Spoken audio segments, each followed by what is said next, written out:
নমস্কার বন্ধুরা, তোমার সবাই কেমন আছো? আশা করি তোমরা খুব ভালো আছো।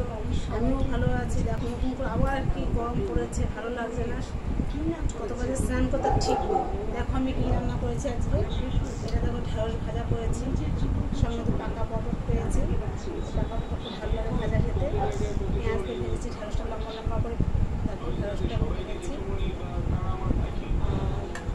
তারপর কাঁচা কুমড়ো তরকারি আছে, কাঁচা কুমড়ো তরকারি বানিয়েছি। এটা আছে অল্প করে মাংস নিয়ে এসেছি, মাংসটা রান্না করেছি। দেখো মাংস আছে। তোমার দাদাভাইকে দেখো কি দিয়েছি। দাদাভাইকে আছে মাছ ভাজা আছে, আর সঙ্গে একটা আলু দিয়ে মাছের ঝোল বানিয়েছি। কারণ মাংস খায় না যেহেতু করতে হয়।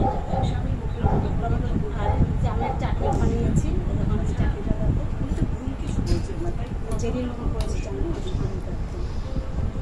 দেখো বন্ধুরা কীভাবে করেছি চাটনিটা আমি। আর দেখো বাকি সব ভাত দিয়েছি। আবার ভাত তোমরা সবাই খাবো।